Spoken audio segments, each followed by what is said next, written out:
So we're here in Lambton County, one of the examples of flat clay plains that we have in Ontario, to talk about cold, wet soils. And even with tile drainage, some fields or some areas of some fields just always seem to be wetter than others. Soils in these areas usually indicate hundreds of years of water table at or near the surface. Water collects in these areas from elsewhere in the landscape, and because of their shape, will pool or flow from them very slowly. Cold air acts similarly to liquid and can collect from elsewhere in the landscape, leading to the local atmosphere above that soil to also be cold, and this can affect crop growth. One example, the Bear Brook soils are found in eastern Ontario along the Ottawa River. These are soils that are high in silt and clay content and also are found in a lower landscape position. And so not only do these have high water tables, but because of their texture and mineralogy, infiltration and percolation rates can be extremely slow, and they can have impermeable layers that exacerbate these conditions.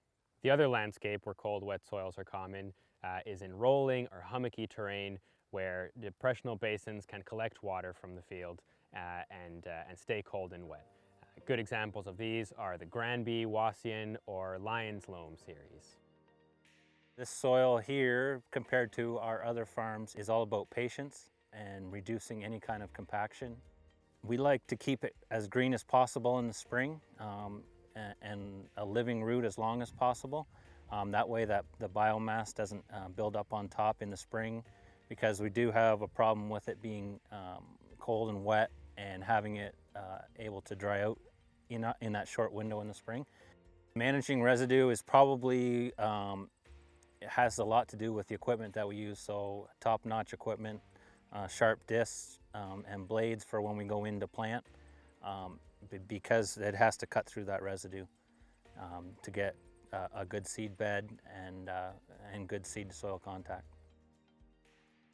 So how do you know that you've got cold and wet soils and not just an issue with the tile drain? First, you can familiarize yourself with the soil maps and poorly drained soils in your area. Seeing high water tables or ponded soils is also a good indicator. And you might also observe that those areas or those fields are very slow to dry in the spring. High water tables usually mean shallow root conditions, and this can be seen in crop stress ranging from nutrient deficiency to water stress.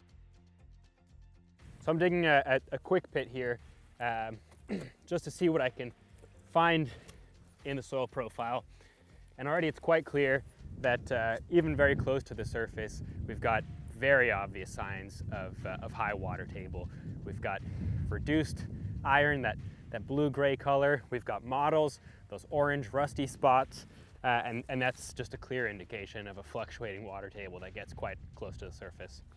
This is definitely a soil that's a candidate for experiencing cold, wet conditions.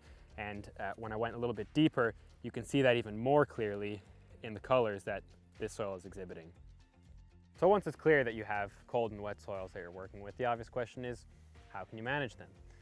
Usually, because they're complex and very finicky, a systems approach is needed to best management practices. The first step is to move water away.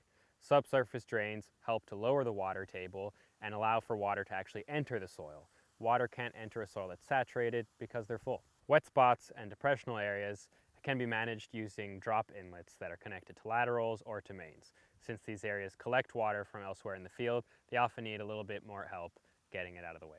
In those soils with inherent limitations to infiltration and percolation, like the Bear Brook soils, surface drainage can be a reasonable alternative or a complement to subsurface drain. These days, with advanced technology, those fields can be precisely leveled with a slope that's just gradual enough to entice that water to keep moving and allow for those soils to dry. But it's not just infrastructure. Sometimes soil can't enter or move through the soil profile due to inadequate soil structure, and this can even limit the effectiveness of existing drainage infrastructure. These are tough soils to work with, so drainage systems need to be in top shape. Compaction is the #1 risk of degradation in these soils, so extra care is required for them, and prioritizing them when they're fit is key. Improving soil structure with less tillage, adding organic amendments, and having live roots in the soil will create a structure that allows water to move through these soils as best as it can. So this is what I'm talking about when I mention having those live roots in there. You can see them both following existing and sometimes creating new channels. And this is important for that water to be able to get through. Water flows best through connected channels up to the surface, and these roots will help to create those, but also reinforce some that have been created by worms, like this one that we can see here. So if we get this nice soil block here with a good bit of cover crop and some nice wheat residue, we can see that aggregation starting. There's worm action, there have been roots in here, there's microbes working on the residue, and that just creates this nice friable soil structure that's so hard to get in a soil as difficult as this. Managing cold, wet soils is not easy, but it can be done by prioritizing them when they're fit and putting all the odds in your favor.